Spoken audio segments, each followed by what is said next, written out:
दे रहे तो हम अमरता जैसा ही वरदान ले लेंगे। बोले क्या महाराज, मैं दिन में मरूं न रात में मरूं। उन्होंने कहा तथास्तु। ऊपर मरूं न नीचे मरूं तथास्तु। अंदर मरूं न बाहर मरूं तथास्तु। अस्त्र से मरूं न शस्त्र से मरूं। बोले तथास्तु। जितने मांगे कि हम ऐसे न मरे ऐसे न मरे, भगवान कहते गए तथास्तु तथास्तु। नर से मरूं न नारायण से मरूं, न मनुष्य से मरूं, न देव से मरूं, न दानव से मरूं, न पशु से मरूं। बोले तथास्तु। न सुबह मरूं न शाम को मरूं। बोले तथास्तु। न भीतर मरूं न बाहर मरूं। बोले तथास्तु। और तो और महाराज, मैं किसी 12 महीने में ना मरूं। बोले भगवान बोले तथास्तु। आप उसने सोचा जब इतने वरदान मिल गए, न अस्त्र से, न शस्त्र से, न मनुष्य से, न देव से, न दानव से, न पशु से, न पक्षी से, न अंदर न बाहर, न ऊपर न नीचे, अब 12 महीने में भी नहीं मरना है। जब 365 दिन में मरना ही नहीं है तो महाराज क्या हम अमर ही हो नहीं। और वो गया साहब अमरता का वरदान, परेशान भी कर लिया, यज्ञ बंद करा दिए, ऋषियों को बंदी बना लिया, ये कर लिया वो कर लिया। उसने देखा मेरी पत्नी घर में नहीं है, पता चला कि इंद्र हरण करके ले गया तो स्वर्ग पे आक्रमण कर दिया, तो इंद्र को भी बंदी बना लिया। पत्नी को घर लाया, उसके गर्भ से एक बालक का जन्म हुआ,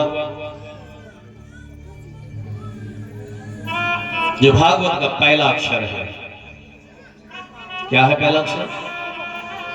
भागवत का पहला अक्षर कौन सा है? हा?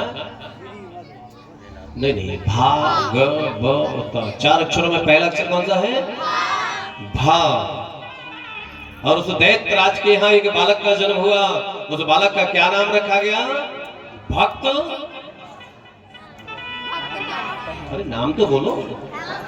पहला क्या है ना, ये सब सुनते हैं, वो तो महाराज तुम जो अंचाय करते रहो, हम तो बुलक गया दो है सुन तो आए आए, हमें कथा बता से कोई मतलब नहीं, ऐसे तो नहीं विचार। महाराज तुम जो अंचाय करते रहो। कछु आदमी तो जस्ट सोच रहे कि महाराज ही महाराज लगे बोलवे, जे ढोलक मोलक आए तो जे बड़ी देर से बैठे हैं, जे तो बजा ही नहीं पा रहे महाराज के वहां। कछु यही को आए, यही सुनवे आए ना ढोलक पेट में मोड़ी मोड़ा के रखा हो, तुम्हें सुनना है ना। अरे ढोलक पेटी भी बजेंगे, मजीरा भी बजेंगे और कथा भी सुन लो। कथा रोज नहीं मिलती है। उस कयादु गया, एक दिव्य बालक का जन्म हुआ। बालक धीरे धीरे बड़ा होने लगा। पढ़ने के लिए उन्होंने गुरुकुल में भेजा। शुक्राचार्य उनके दैत्यों के गुरु थे। वो शुक्राचार्य के 2 लड़के, उनका नाम पता क्या नाम था? शुक्राचार्य के 2 पुत्र, नहीं पता? पहला के गुरु षंडा मर्क, क्या नाम था? संड और मर्क, दोनों के नाम है संड और मर्क, तो एक साथ कहते थे षंडा मर्क ऋषि। वो संडा मर्क ऋषि हुए और प्रहलाद को वो पढ़ाने लगे। सब ज्ञान की बातें बताए तो प्रहलाद बताओ क्या है संसार में सत्य? प्रहलाद ने कहा नारायण सत्यम जगत मिथ्या। गुरुदेव संसार में सत्य तो नारायण है, बाकी सारा संसार मिथ्या माने झूठा है। अरे ये क्या कह रहा है तू? भूल के भी राजा के सामने मत नारायण का नाम लेना, नारायण तो उसके शत्रु है तेरे पिता के। उन्होंने कहा नहीं, नारायण ही तो सर्वोपरि है। पढ़ते पढ़ते महाराज पढ़ने लगे। बहुत सी लीलाएं वहां प्रहलाद जी ने की। नारायण मंत्र की महिमा अपने मित्रों को बताई, अपने गुरु को बताई। अग्नि में से जीते हुए बिल्ली के बच्चों को निकाल लिया। पूरी अग्नि शांत हो गई और उस अबा के मटके सब पक गए, लेकिन बिल्ली के बच्चे नहीं मरे। ऐसा टीवी में दिखाया गया ना, टीवी में देखा ना एक भक्त प्रहलाद की जो फिल्म आई है, उसमें एक दर्शाया गया, एक खड़े में बिल्ली के बच्चों को रख दिया, वो फिल्म में बताया गया। देखते हैं नारायण नाम की महिमा। पढ़ के आ गए। कयादु भगवान विष्णु की परम भक्त थी। वो एक बक्से में भगवान की मूर्ति को रखती थी, भगवान की विष्णु की पूजा करती थी। भगवान विष्णु को 24 घंटे वो स्मरण करते थे।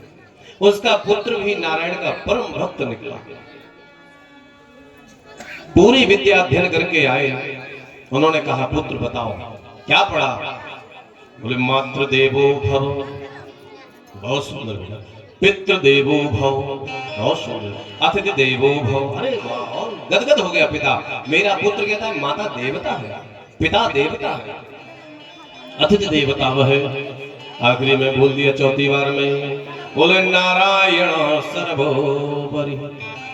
हे पिताश्री, नारायण ही संसार में सर्वोपरि है। अपनी गोद में से उठा के नीचे फेंक दिया। अरे दुष्ट क्या कर रहा है, मेरे शत्रु का नाम ले रहा है। तलवार निकाली, मारने लगे। कयादू आई, अरे महाराज क्या कर रहे हैं, पुत्र है अपना, इसे क्यों मार रहे हैं आप? इसे समझा दो, मेरे शत्रु का नाम मत ले। समझाया, पुत्र क्यों करते हो? मतलब मैं क्यों झूठ क्यों बोलूं? वो जो सत्यवान व्यक्ति होता है वो मरना पसंद करता है, पर अशक्त नहीं भाषण करेगा। मर जाएगा लेकिन झूठ नहीं बोलेगा।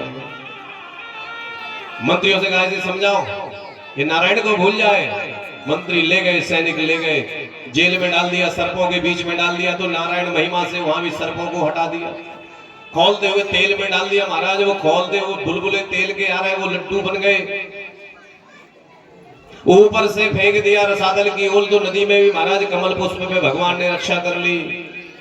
हाथी के पैरों के नीचे डलवा दिया, उस हाथी को भी भगवान जान करके प्रणाम कर लिया। राक्षस रात परेशान किया, मरता ही नहीं। अरे ऐसा इसमें कौन सी शक्ति है कि ये मर नहीं रहा?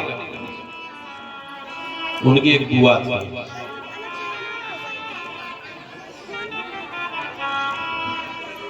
भैया क्यों परेशान हो? अरे क्या बताएं, बेटे से परेशान है।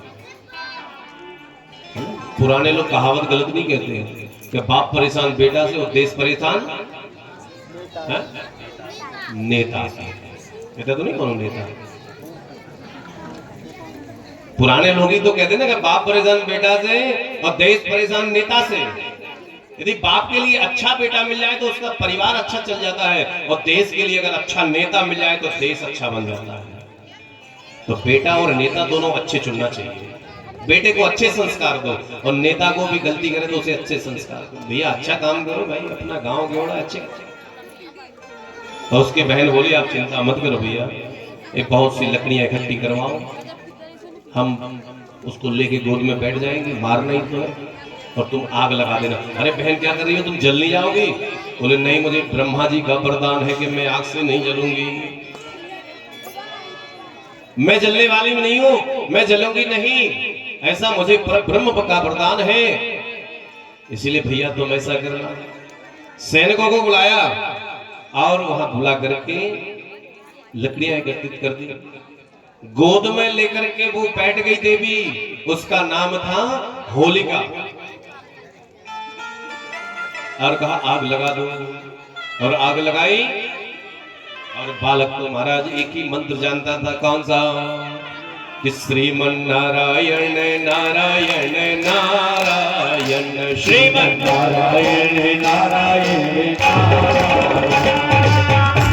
श्रीमन नारायण नारायण श्रीमन नारायण नारायण श्रीमन नारायण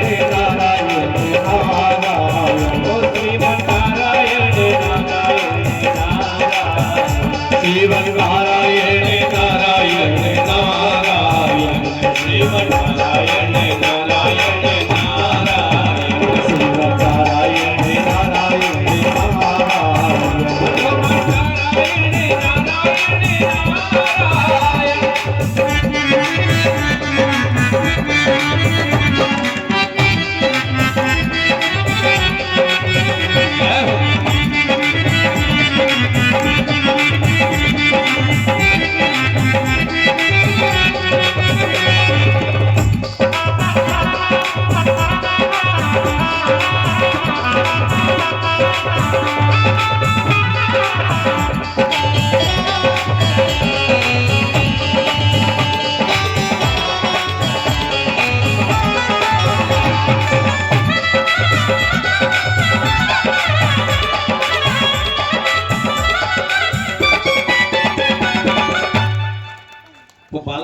श्रीमन नारायण का भजन करें। और जैसे ही आग की लपटें तेज हुई ना, तो देखते देखते क्या हुआ, पूरी रात आग जलती रही, पूरी आग जल गई। सुबह जब सबने देखा तो वो नन्हा सा बालक उस राख को खेलता हुआ मिला, अपने आंगन में लगा। राजा परीक्षित ने कहा, महाराज, होलिका ने कहा था कि ये जल जाएगा, लेकिन ये नहीं जला, वो जल गई, ये तो गलत हुआ ना। और उसे वरदान था ब्रह्मा का कि वो ऐसा चुनरी है कि उसको उड़ के बैठेगी, नहीं जलेगी। भगवान कहते हैं सुखदेव जी, राजन, वो भगवान ब्रह्मा के वरदान से नहीं, भगवान की क्रोधाग्नि से जल गई, वो अग्नि से नहीं जली। भगवान विष्णु ने इतना क्रोध किया कि तू एक दुष्ट स्त्री नन्हे से बालक को जलाने की चेष्टा कर रही है। भगवान ने इतना क्रोध किया कि भगवान की क्रोधाग्नि से वो होलिका जल के राख हो गई, बालक बच गया। आगे ने तो छुआ ही नहीं, अग्नि ने नहीं जलाया उसे, क्रोधाग्नि से वो जल गई भगवान के।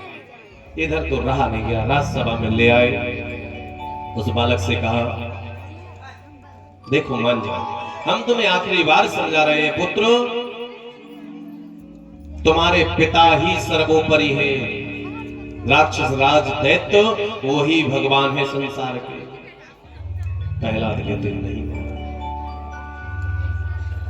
यत्र तत्र सर्वत्र भगवान है जो नारायण है। भगवान नारायण है, उनके अलावा कोई दूसरा भगवान नहीं। एक ब्रह्म दूजो ना कोई, नारायण जपो तो दुख काहे को होई। हे पिताश्री, एक ही ब्रह्म है, दूसरा कोई नहीं है। यदि आप नारायण का नाम जपोगे तो आपको दुख नहीं होगा, दुख काहे को होई।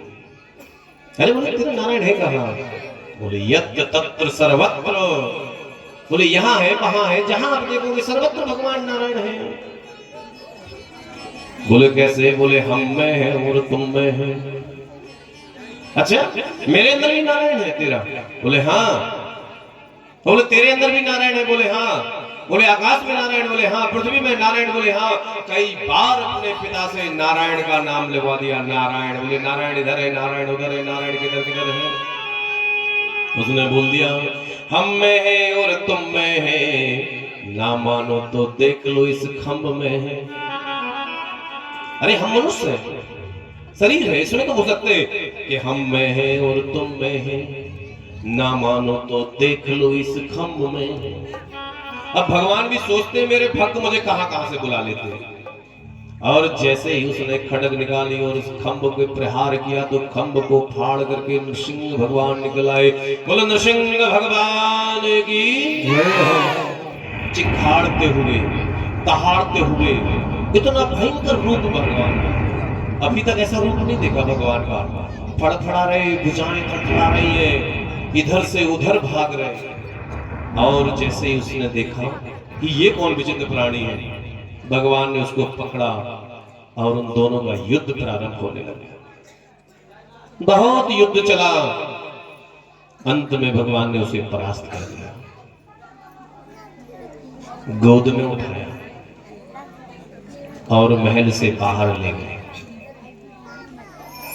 देरी पे जाके बैठ गए और अपनी गोदी में रख लिया। भगवान नृसिंह कह रहे, हे राक्षस राज, देख तेरा वरदान तू याद कर। तो बोला मैं नहीं मर सकता हूं, मुझे कोई मार नहीं सकता है। बोले तेरा ही वरदान मैं तुझे याद करा रहा हूं, तू सुन ले। अंदर मरू न बाहर, तो तू देख ले, ना घर में है ना बाहर है। कहां है? बीच देरी में। जो बीच देरी होती है ना मकान की, ना वो अंदर ना बाहर। अच्छा, बोले ऊपर मरू ना नीचे, तो देख लेना तू ना आकाश में ना धरती पे, तू मेरी गोद में है। तो अपनी गोद में रख लिया, पैरों जंघाओं पर। दिन में मरू ना रात में मरू, तेरा यही वरदान था ना, दिन में मरे ना रात में। तो क्या था? बोले दो ही बिरिया, उसे क्या कहते? संजा बिरा। संध्या कहते हैं ना, संध्या वेरा है, वो कौन हो जाएगा तो न रात है न दिन है, नहीं कहते ना, उसको कहते हैं दोई बेरिया। एक आरती भी आ जाती है ना, दोई बेरिया करें भगत हो माई तोरी दोई बेरिया, ऐसा नहीं कहते। आरतियों का तो बड़ा वो होता है, अपना आदमी कुछ भी कह देता है, कुछ भी मांग लेते हैं और कुछ भी कह देते हैं आरती में। देख देख तो न सुबह है न शाम है, दिन है न रात है, ये दोनों बेरियां हैं।